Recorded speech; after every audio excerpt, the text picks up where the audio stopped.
welcome back. I'm super excited to share with you today 8 songs from the music theatre repertoire that you could use for auditions or as concert pieces or whatever you'd like that you have never heard before. I love using new pieces that no one's ever heard of before.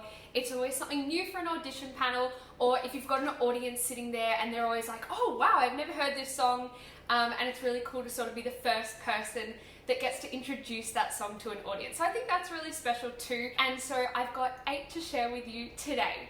So number 1 is called I Double Dare You, and it is from Audra McDonald's Happy Songs album. Now this song was actually written back in 1937, which is a long time ago, by Louis Armstrong. He was a really famous jazz singer of his time, still is very well known today for all of his really cool music that really appeals to a really wide audience. So I'm sure that's why this song has sort of been updated a little bit by Audra McDonald with more of like a music theatre sort of vibe. It really reminds me of I Get a Kick Out of You from Cole Porter's Anything Goes.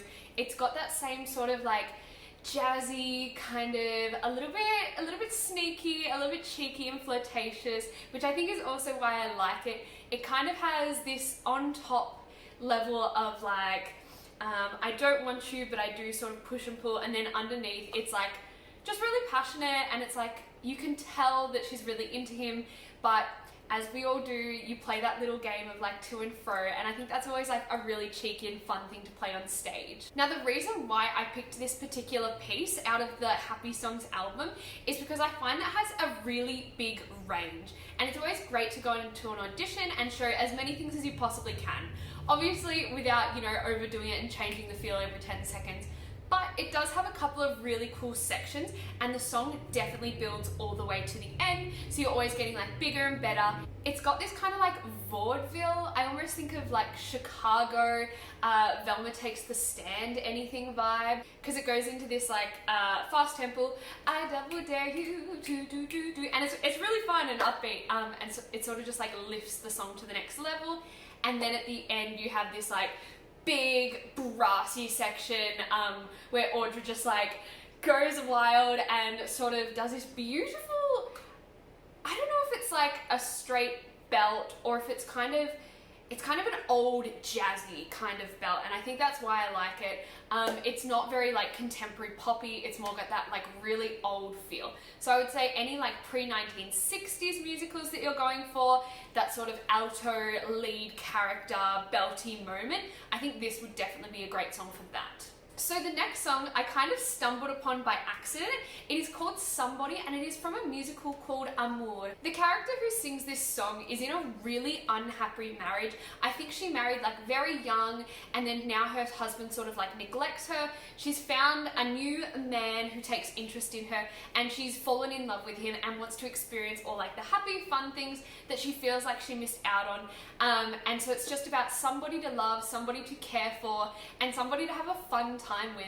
I think this song would be particularly beautiful in sort of a mezzo range. It doesn't go particularly high, but it has that sort of old, almost like showboat sort of feel of those like high vibrato notes, but it's in more of a mezzo range. So I think it's comfortable for a lot of female singers to sing, and I think it's kind of got all like the classic qualities of an older piece that you would need for that sort of repertoire. So I should say that the piece is written by Michael Legrand. He wrote the music for the musical, and other than just it is a really super pretty piece, it's sort of a good piece that you could just have in your repertoire book, sort of to bring out, because it kind of would fit a lot of situations and scenarios, because it's sort of that searching or wanting to find love and happiness, which is in so many sort of soprano, ingenue kind of storylines. So I think it works for a lot of different situations, which is why it's good. Okay, my third pick is probably one of my favorites.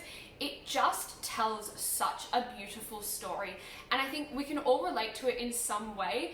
It is about a girl who doesn't feel good enough and feels like she's always been in the shadows or pushed aside, and she's waiting for her next opportunity, and she just doesn't believe that it'll come to her one day. So it is kind of this crushing experience, but it's mixed with sort of like this longing for hope and joy, and it's a really heartfelt piece. And I think matched with all of that like emotion and that sort of push and pull that you have inside you that I think could be really, really wonderful to experience as an actor and as an audience member. It's also matched with like a massive vocal range. The song just builds and gets to this point where you're like, oh my gosh, like there could not be any more emotion, and I think that's reflected in the music as well. So I think I totally forgot to tell you what it's called. The song is called Wait For It, and it is from Just So the Musical. It is certainly not a musical that I had ever seen anything from before.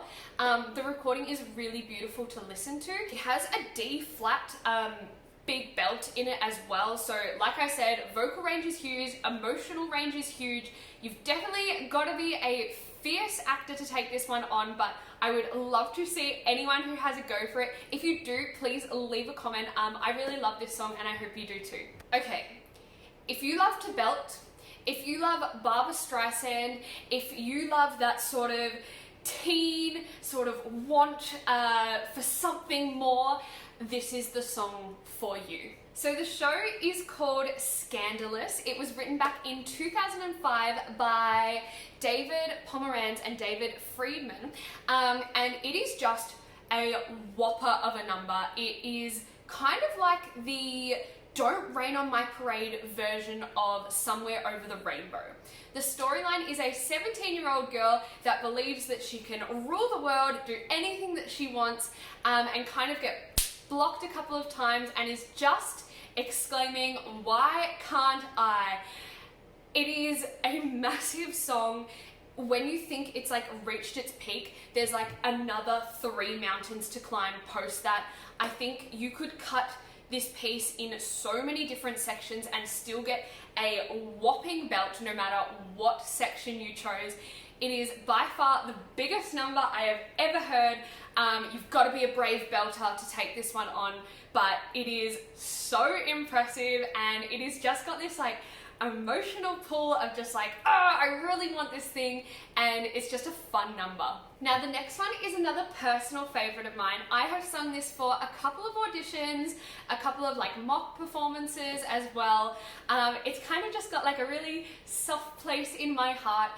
Anyone who knows me probably knows of me singing this song. It is called Sailor of My Dreams from the musical called Dames at Sea by Jim Wise. It was originally done by Bernadette Peters, or at least she was the one that sort of brought it into the limelight.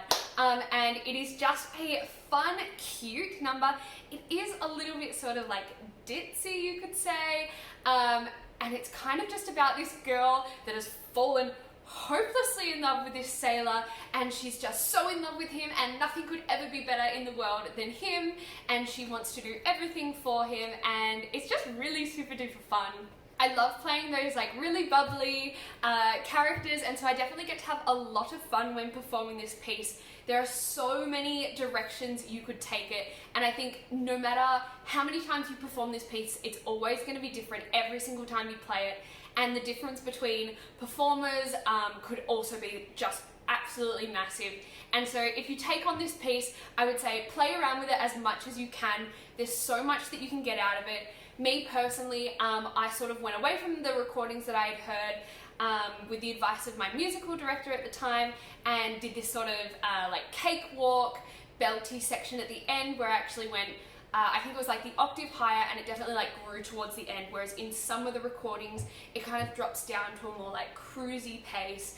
But I just thought, and my music director just thought, like, bring it up, end it on a high, and so it became this really sort of jazzy, belty, cutesy sort of mix. It is written in 1969.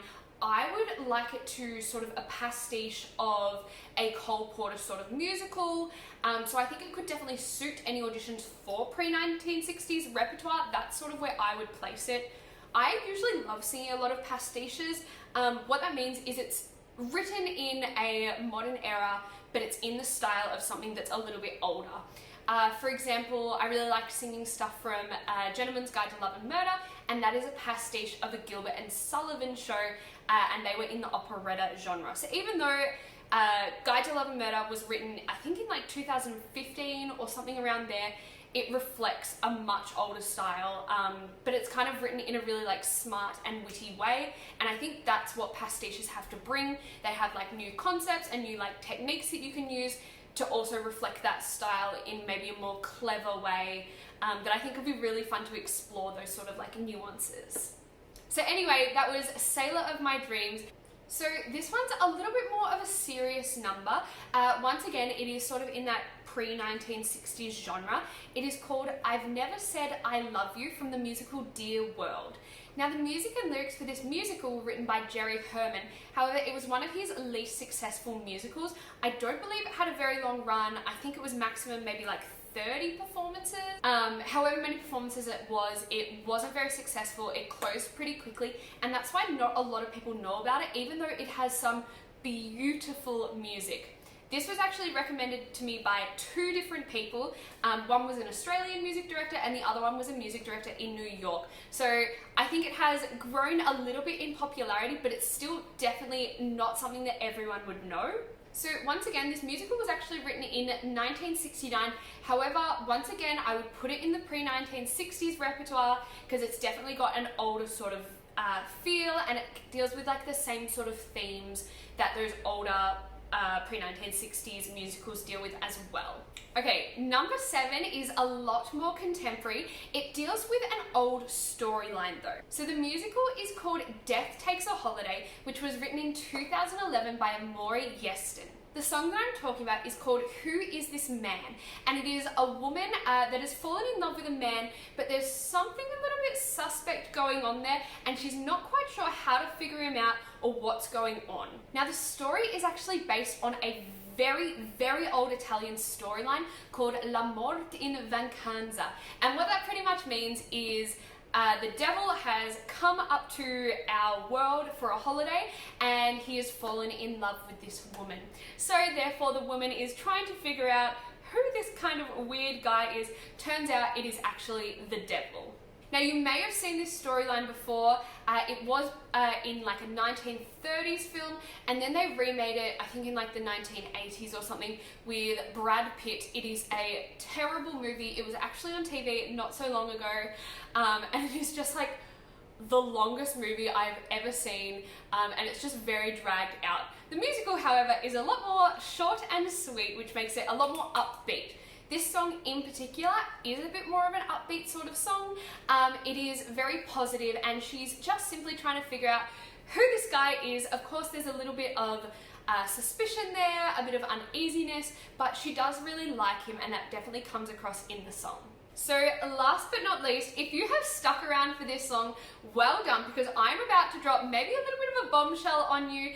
It is a Rodgers and Hammerstein show that not many people know of, and you're like, Jazz, how is that even possible? I know every Rodgers and Hammerstein show. I know Carousel and State Fair, which is a bit more of an obscure one. I know The King and I know The Sound of Music, I know Cinderella, but have you ever heard of a musical called Me and Juliet? Believe it or not, it is actually a Rodgers and Hammerstein musical, but I would say by far this is the least known Rodgers and Hammerstein musical, which makes it perfect for drawing repertoire from for auditions. So this musical was written in 1953, and the particular song that I'm talking about is called No Other Love. In the musical, it's actually used as an audition piece. So Rodgers and Hammerstein wanted to create a musical about a musical. So the cast are putting on, like I said, a musical, and they wanted to show sort of the backstage dramas that happen, all of those like showmances that we all know about. And so that's sort of what they've put on the stage, which I actually think is a really cool concept, given that this musical was written like 70 years ago. I kind of think that's pretty like hip and trendy. Oh my gosh, I can't believe I just said hip and trendy. To sort of, I guess, expose that side of theatre that not many people see, especially when musicals were just sort of becoming popular and hadn't been around for a massive amount of time before then. So the character Jeannie auditions for this song, and what that means is it is a really short and sweet piece. It's got everything that you could expect to find in a Rodgers and Hammerstein song. It's got that like beautiful flowing melody. It's got a couple of beautiful like high ringing G's, and it is short and sweet, which means you don't even have to cut it for most of your auditions, which means that the whole arc happens in one short, sweet section, and it's really just all there for you. So I hope you like some of my music theatre songs that you've never heard of before picks today. If you had never heard of maybe one of these songs before, leave it in the comments below, or maybe you have heard of one and given it a go. If that's the case, let me know if you liked it, let me know if you didn't. I hope to see you on my next videos, and don't forget to like and subscribe so I can make heaps more of these videos. If you would like more songs to choose from, maybe if you'd like some male repertoire, or maybe some more alto repertoire, or more contemporary repertoire, please leave a comment so that I know and I can make a video about it. But until then, see you guys later. Bye!